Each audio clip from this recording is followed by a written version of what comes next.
घरच्या घरी कुरकुरे तयार केलेत. आता मी जेव्हा लहान होते तेव्हा आठवते चिप्स आणि कुरकुरेशिवाय फार काही असं वेगळं स्नॅक मिळायचं नाही. त्यात पण कुरकुरे मिळाले की वाटायचं बापरे कुरकुरे वा खूप मस्त वाटायचं. पण आता हेच कुरकुरे मी घरी तयार केलेले आहेत बरं का. आई मला भूक लागलीच्या आणखी एका एपिसोडमध्ये आज आपण करतोय घरच्या घरी मस्त असे कुरकुरे जे बाहेर मिळतात ना त्या कुरकुऱ्यापेक्षा एक नंबर लागतात. चला करूया. नमस्कार, सरिताच्या स्वयंपाकघरात म्हणजेच आपल्या सरिताज किचन फूड अँड ब्लॉगच्या आई मला भूक लागलीच्या आणखी एका एपिसोडमध्ये आपण महिनाभर टिकणारे कुरकुरे करतोय. मुलांना काही बाहेरनं कुरकुरे बिरकुरे द्यायचे नाही, घरी करायचे, एकदम सोपे असतात. चला करूया. तर काही नाही, इथं आपण घेतलेले आहेत 1 कप पोहे. आपले कांदे पोह्याचे पोहे चाळून घेतले, मिक्सरमधनं याला बारीक करून पूड करूया. तर जेवढी जमेल एवढी बारीक पूड करायची, कारण परत आपण याला पाणी घालून मळूनच घेणार आहोत. आणि हे घ्या, आपली ही पोह्याची पूड तयार झाली. आता यामध्ये घालूया बेसन पाववाटी. 1 वाटी पोहे, पाववाटी बेसन घालायचं आणि 2 चमचे तांदळाचं पीठ घालायचं. याला परत बारीक करून घेऊ. थोडंसं फिरवायचं, जस्ट मिसळण्यापुरतं. झालं, काढूया. आणि हे तयार झालंय. पीठ करून घेतलंय, ह्याची उकड काढू. आता उकड काढायची आहे, कढई तापत ठेवूया आणि यामध्ये आपण घालूया 1 कप पाणी. तर आपण 1 कप पोहे घेतले होते त्याला बरोबर 1 कप पाणी घालायचं. यावर झाकण ठेवू, 1 उकळ काढू. पाण्याला उकळ आली आहे, बघूया. तर या उकळत्या पाण्यामध्ये घालूया 2 चमचे तेल, चवीपुरतं मीठ आणि 1 चमचा मिरची पावडर. त्याला मिसळायचं आणि यामध्ये तयार केलेलं पीठ घालायचं, म्हणजे आपण जी पोह्याची पूड केली ना ती. गॅस कमी करून हे पीठ घालायचं. याला परत मिक्स करूया. पाण्याचं प्रमाण यापेक्षा जास्त घेऊ नका, थोडं कमी घेतलं तर चालेल, पण जास्त घ्यायचं नाही. हे चांगलं मिसळलं, यावर घट्ट झाकायचं, गॅस बंद करायचा आणि याला 10 मिनटं असंच ठेवायचं. याने काय होणार, पोहे चांगले, पोह्याचं पीठ आहे ते चांगलं उकडलं जाईल आणि मग पुढची प्रोसेस करू.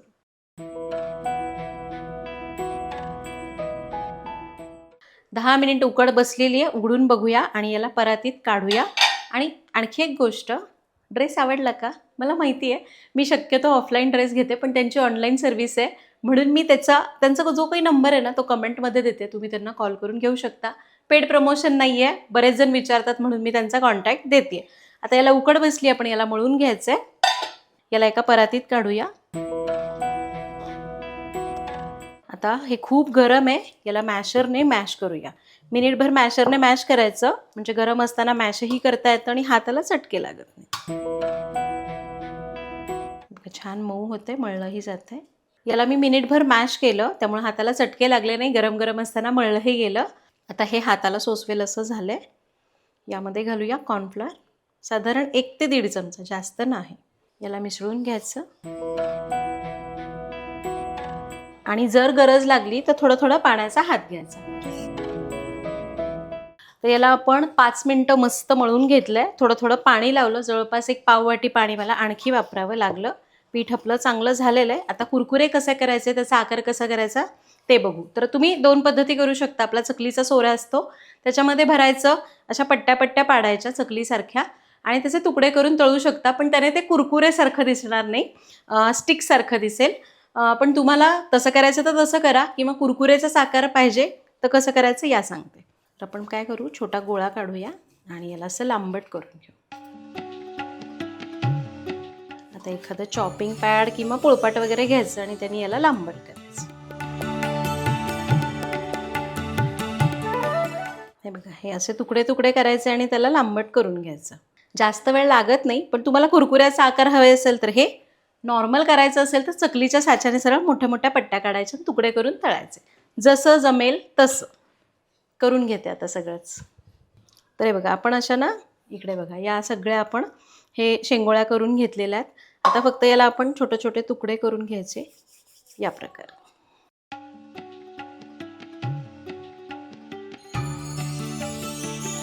लहान मोठे कसे पण तुकडे चालतील, कारण कुरकुरे असे थोडेसे वाकडे तिकडेच असतात ना, म्हणून सगळं एकसारखंच यावं असं काही नाही.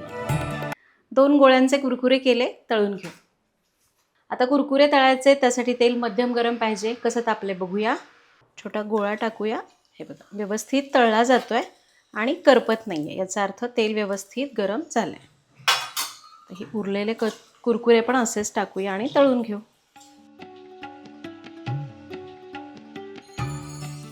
तर सुरुवातीला थोडा वेळ याला धक्का लावायचा नाही, अर्धा 1 मिनिट याला असंच ठेवायचं आणि एक अर्ध्या मिनिटांनी थोडे सेट झाले की नुसतं असं असं असं झाऱ्याने त्यांना मोकळं करून घ्यायचं. गॅस कमीच ठेवायचा संपूर्ण वेळ. हे बघा एक अर्धा मिनिट झाला की हे असं छान आकार धरला यांनी. गॅस कमी करू आणि याला मस्त गोल गोल फिरवत सतत ढवळत तळून घेऊ.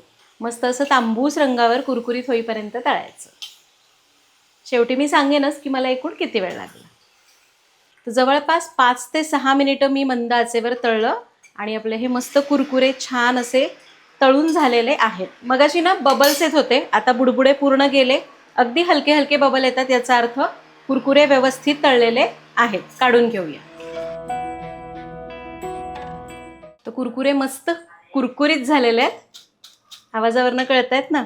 काढूया. चांगले निथळायचे आणि काढायचे. आवाज बघा. असे उरलेले कुरकुरे असेच तळूया. फक्त नेक्स्ट टाइम तळताना तेलाचं तापमान लक्षात घ्यायचं आणि मग बाकीचे कुरकुरे तळायचे. दुसरी बॅच तळतोय. एक तुम्हाला मी तोडून दाखवते. बघा किती मस्त पोकळ कुरकुरीत झालाय. या हे बघा छान झालेत ना, एकदम मस्त पोकळ आणि कुरकुरीत असे. एक बॅच तर तळलेली आहे. आता आणखी एक बॅच तळते आणि मग याला फ्लेवर कसा द्यायचा ते सांगते. कारण आपण वेगवेगळ्या फ्लेवरचे कुरकुरे खातो ना. तुम्हाला पण तसे फ्लेवर द्यायचे तर काय करायचं ते मी हे तळून झालं की मग सांगेन. तर हे व्हिडिओ शूट चालू आहे. तुम्हाला वाटते की मी आणि कॅमेरा पर्सन दोन्हीच असेल, पण काही नाही. इकडे अजून 2-3 जण उभे आहेत जे कुरकुरे खाण्यासाठी उत्सुक आहेत. कधी एकदा मी फोटो काढते आणि त्यांना खायला देते असं झालंय. पण काही फोटो काढायची कोण वाट बघत नाही. यातले असे 5-7 कुरकुरे उभे उभ्याच संपले जातात. दुसरी बॅच पण झाली आहे. चांगली निथळून घेऊया.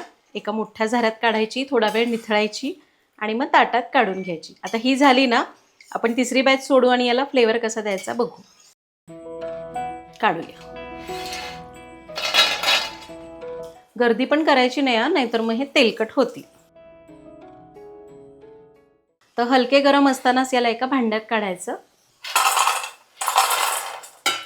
इथं 1 चमचा पेरी पेरी मसाला घेतलाय. आपण अर्धेच कुरकुरे तळलेत. अर्धा चमचा मसाला घालायचा आणि याला टॉस करून घ्यायचं. हलके गरम असतानाच तुम्ही कोणताही मसाला लावला तर मग तो व्यवस्थित चिकटला जातो आणि त्याचा फ्लेवर त्या पदार्थाला येतो.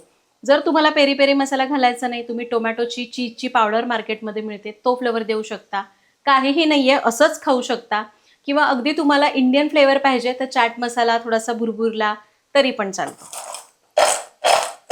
तर हे बघा मसाला आपण याला व्यवस्थित लावून घेतलेला आहे. मसाला याला मी लावून घेतलाय. एकदम कुरकुरीत झाले, कडक होत नाही, छान खुसखुशीत होतात. आता हे स्टोअर कसे करायचे, संपूर्ण गार करून घ्या. अजिबात गरम नाही हा, संपूर्ण गार करा, कोमट पण नको. गार झालं की डब्यामध्ये भरून ठेवायचे, महिनाभर टिकतात. असेच कुरकुरीत राहतात. फक्त डबा हवाबंद ठेवायचा. काढून घेतले की लगेच बंद करायचा, म्हणजे बाहेरच्या हवेमुळे मऊ पडणार नाही. तर तुम्ही पण अशा प्रकारे मुलांच्या स्नॅक्ससाठी असे कुरकुरे नक्की करू शकता. हे एक्झॅक्टली आपल्या मार्केटच्या कुरकुऱ्यासारखे लागत नाही, पण माझ्या मते हे त्याच्यापेक्षा भारी लागतात. एकदा खरंच करून बघा, तुम्हाला खूप आवडतील. करून बघा, कमेंटमध्ये सांगा. भेटूया पुढच्या भागात. Happy cooking.